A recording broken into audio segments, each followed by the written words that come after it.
कहानी की शुरुआत लड़कों के एक हाई स्कूल से शुरू होती है। इस स्कूल में किवा नाम की एक टीचर पढ़ाती थी और पूरे स्कूल में वो इकलौती फीमेल टीचर थी। किवा दिखने में काफी खूबसूरत थी, जिस कारण अक्सर ही लड़के उसे परेशान करते रहते थे। किवा कभी कभी लड़कों को नजरअंदाज कर देती थी, लेकिन कभी कभी उसे बहुत गुस्सा भी आता था। इसी स्कूल में मियो नाम का एक टीचर भी पढ़ाता था। किवा और मियो का चक्कर 1 साल से चल रहा था। आज लड़कों की हरकतों से किवा बहुत परेशान हो गई थी। वो चाहती थी कि मियो लड़कों को डांटे, लेकिन मियो ऐसा करने से मना कर देता है। मियो की बात से किवा को बेहद गुस्सा आता है, जिसके बाद वो जल्दी जल्दी अपने घर चली जाती है। थोड़ी ही देर बाद किवा अपने घर पहुंच गई थी। किवा का घर छोटा सा था और इसमें वो अकेली ही रहती थी। घर आकर वो अभी अपने हाथ पैर ही साफ कर रही थी कि तभी घर का फोन बजने लगा। फोन पर कोई अनजान लड़का था जो किवा से उसके बदन की कीमत पूछता है। किवा को ऐसे फोन अक्सर ही आते रहते थे, लेकिन वो उन्हें नजरअंदाज कर देती थी। दूसरी तरफ मियो का चक्कर मीरा नाम की लड़की के साथ भी चल रहा था। मीरा मियो को फोन कर रोते रोते कहती है कि हमें मिले हुए कई दिन हो गए। इस पर मियो उसे अपने पास आने को कहता है। कुछ देर बाद किवा भी मियो के घर की तरफ बढ़ रही थी।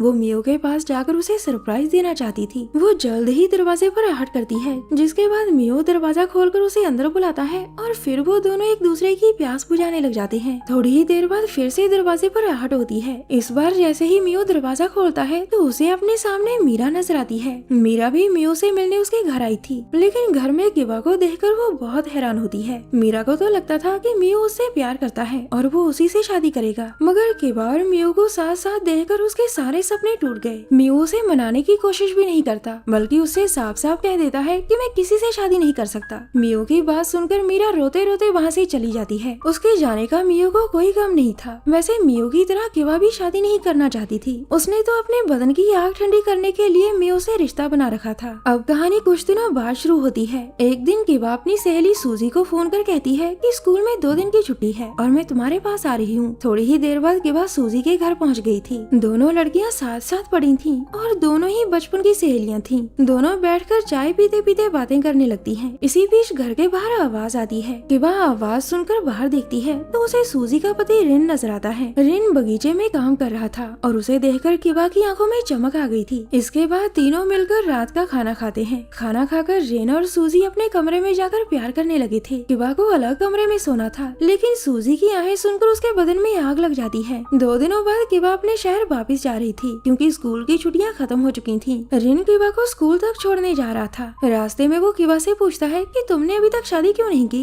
इस पर किवा उसे बताती है कि मुझे शादी की कोई जरूरत नहीं, क्योंकि जब भी मेरे बदन में आग लगती है तो कोई ना कोई उसे ठंडा कर देता है। इसके बाद किवा उससे कहती है कि आज मेरे बदन में बहुत आग लगी है। उसकी बात समझकर रिन एक होटल में गाड़ी रोकता है, जिसके बाद वो किवा की आग ठंडी करता है। अगले दिन छुट्टी के बाद मीरा मियो से बात करने की कोशिश करती है। मियो उसे अपने साथ चलने को कहता है और मीरा उसकी बात मान जाती है। मीरा मियो से बेहद प्यार करती थी, जिस कारण वो चाहकर भी उसे भूल नहीं पा रही थी। मियो उसे लेकर अपने घर तक आ चुका था और अंदर आते ही मीरा उससे कहती है, तुम किवा के साथ जो भी रिश्ता रखो, मुझे कोई फर्क नहीं पड़ता। मैं तुमसे बहुत प्यार करती हूँ और तुम्हारे बिना जी नहीं सकती। उसकी बात सुनकर मियो पहले तो गुस्सा करता है, लेकिन फिर वो उससे प्यार करने लग जाता है। उधर किवा अपने घर में कुछ खत पढ़ रही थी। कुछ खत उसके दोस्तों के थे और कुछ खत उसके परिवार के थे। एक खत पढ़ते पढ़ते अचानक उसकी तबीयत खराब हो जाती है, जिसके बाद वो जल्दी जल्दी उल्टी कर बिस्तर पर लेट जाती है और स्कूल से 3 दिन की छुट्टी भी ले लेती है। 3 दिनों बाद किवा मियो के पास जाती है ताकि वो उसके बदन की आग को ठंडी कर सके, मगर घर में मीरा को देखकर किवा का सारा मूड खराब हो जाता है। उसके पूछने पर मियो उसे बताता है कि मैं तुम्हारे साथ कोई रिश्ता नहीं रख सकता, क्योंकि मीरा मुझे बेहद चाहती है और मैं इसका दिल नहीं तोड़ सकता। इसके बाद वो किवा को ये भी बताता है कि मैं और मीरा जल्द ही शादी करने वाले हैं। मियो की बात सुनकर किवा वहाँ से उठकर अपने घर की तरफ बढ़ने लगती है। घर के बाहर उसे अपने ही स्कूल के 3 लड़के मिलते हैं, जो किवा की क्लास में ही पढ़ते थे और तीनों पढ़ाई में काफी अच्छे थे। लड़के यहाँ किवा का हालचाल पूछने आए थे, क्योंकि पूरे स्कूल को पता चल चुका था कि किवा मैडम बीमार है। किवा उन तीनों को अपने घर में बुलाती है ताकि तीनों को चाय पानी पिला सके। घर में आकर तीनों लड़के शर्माने लगे थे। उन्हें अच्छा महसूस करवाने के लिए किवा स्मोकिंग करने लगती है। लड़के भी स्मोकिंग के शौकीन थे और किवा से सिगरेट लेकर वो भी स्मोकिंग करने लगते हैं। चाय पीने के बाद वो सभी खाना भी खाते हैं। खाना खाकर किवा लड़कों से कहती है कि अब तुम्हें यहाँ से जाना चाहिए, क्योंकि अब मैं आराम करना चाहती हूँ।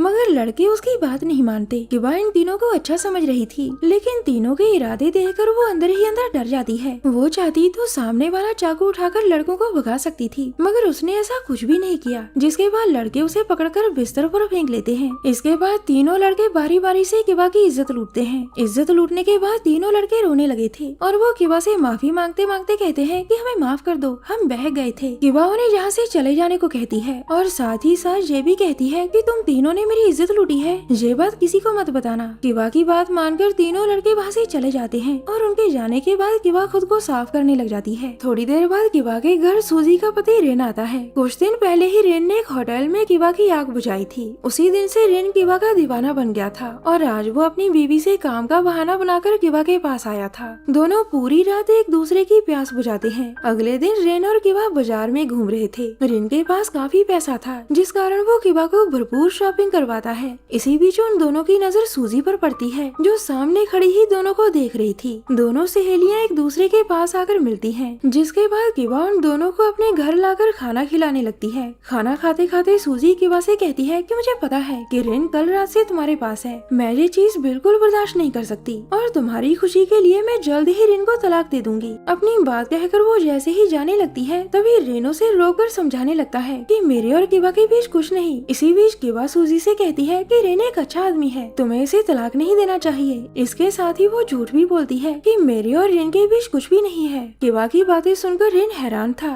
दरअसल सूजी किवा की पुरानी सहेली थी और किवा अपनी सहेली का घर तबाह नहीं करना चाहती थी। वैसे भी किवा ने शादी तो करनी नहीं थी और न ही वो किसी से प्यार करना चाहती थी। अब कहानी कुछ दिनों बाद स्कूल से शुरू होती है। आजकल किवा अपने बदन की आग लड़कों से ही ठंडी करवाने लग गई थी। किवा ने ये जिम्मेदारी उन्हीं 3 लड़कों को दी थी जिन्होंने उसकी इज्जत लूटी थी। पता नहीं किवा की आग कब ठंडी होगी और पता नहीं उसकी शादी कब होगी। हमारी वीडियो देखने के लिए धन्यवाद।